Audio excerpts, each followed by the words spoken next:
Hey everybody, Scout Crafty here again, TGIF. Thank God it's Friday. You made it through another week. We have a great episode planned for you today. First off, for those of you just tuning in for the first time, I go for a walk on garbage night around my neighborhood and pick up some stuff here and there. And I like to affectionately refer to it as the poor man's flea market. Well, last episode, I filmed some of my walk and some of the things I come across, and I asked the viewers to pick out what they thought I took home of that. Let me give you a quick review of some of the stuff that I saw real quick, and think about what would I have taken.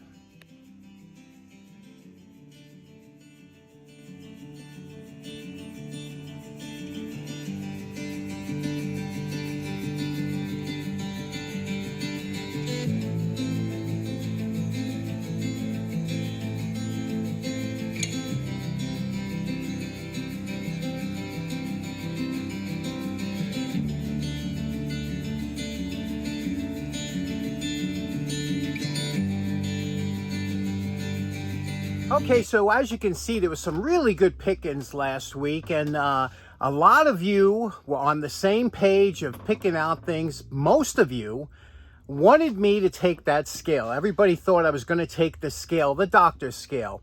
And you're probably wondering why I didn't take the scale. Well, it was a short one. I think it was meant for like postal or something like that. It wasn't a true doctor's scale. I'm up here in the attic. My attic, to show you why I didn't take that scale. Now, the reason I didn't take that scale is because look what we have here. A true Detecto doctor's scale that I found actually a couple years ago and took home. So I have a scale, and that's why I didn't take that one. The next thing that everybody thought I would take was that beautiful chair. And that chair was absolutely beautiful. But I have a bunch of chairs here. And let me show you this one chair I found a couple years ago that I'm looking forward to restore. And I think you'll be on board with this one. Now, the reason I didn't take that chair is because I have this chair that I took that I can't wait to restore. What do you think about this? This came from actually a person that I knew. Mrs. Ziegler used to live around the corner from me, and that came from her house, and they were cleaning out the attic, and it's an old one.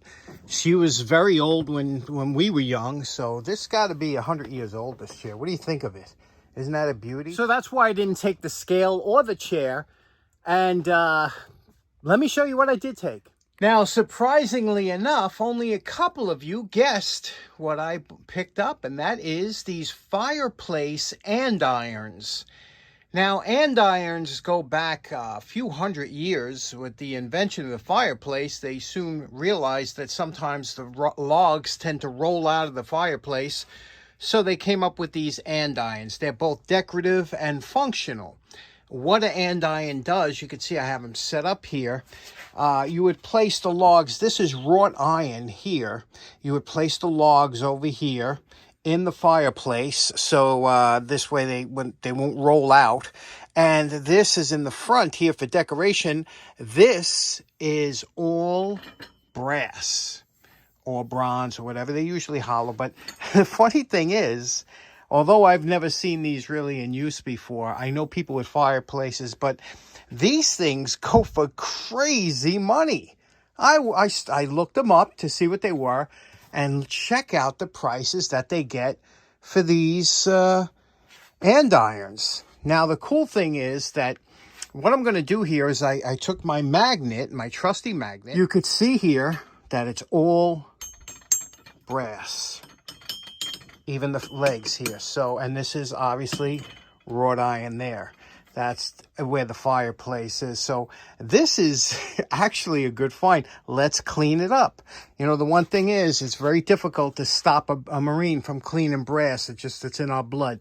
So let me show you how to get this looking decent. First thing we're going to have to do is take them apart. Now, these are hollow, and they usually have a long rod running through the hollow andirons. And what we're going to do is the square nuts, which are much preferred, much superior than a hex nut. We're going to wire brush them down, remove them, and take these apart.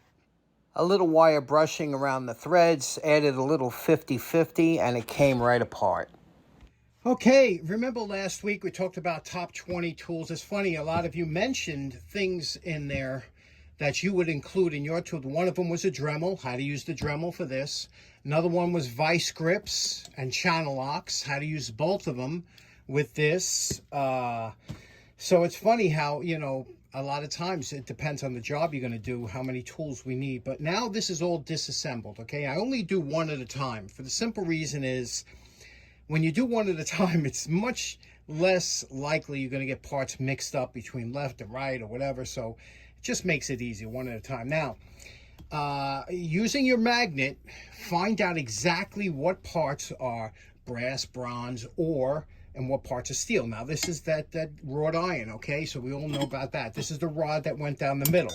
No problem. Clean up the threads on the end with the wire brush. Now, you could spend all day clean. Now these have been rough handled and stuff, and you could spend all day trying to clean this up with Scotch-Brite and Brasso or a Noxon or other brass cleaners, chemical cleaners. But when you have this kind of oxidation on there, the only way that's going to get it off is some kind of abrasive, okay? You don't have to worry about going too deep. That's why I'm checking with the magnet.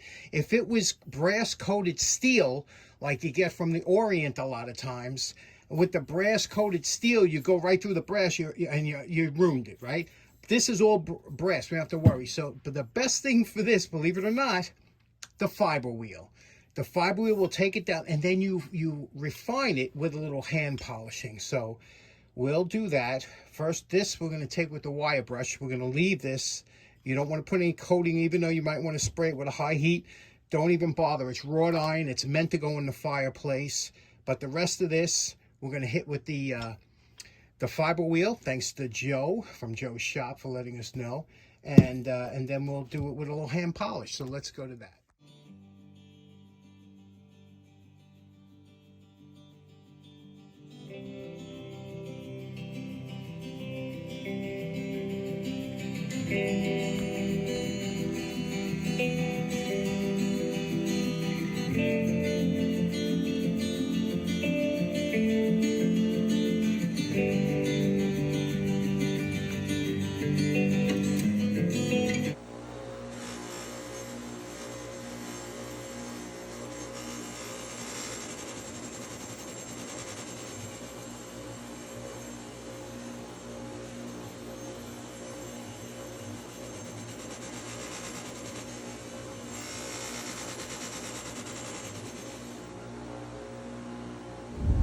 Okay, now this is a messy, look at that, messy job.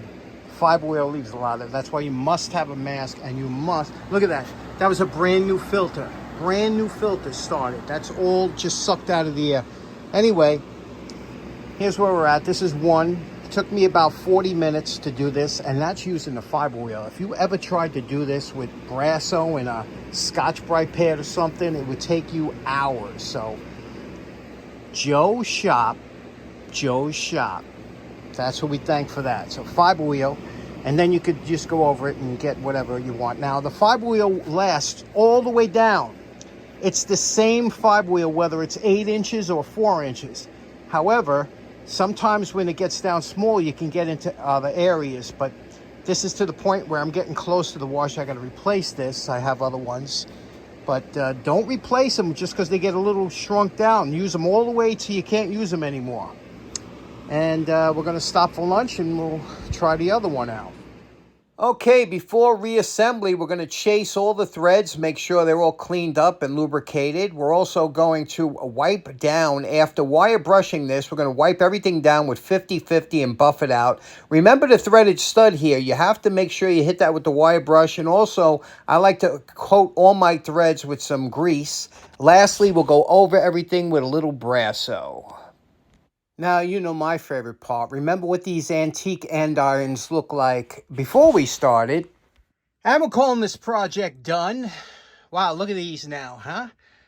Boy, they are beautiful. And I'll tell you what, they're in really good shape. Surprisingly, don't know why somebody would have tossed these unless they didn't really know what they were, Who knows? But there, they threw it out. It's my find. Finders keepers, right?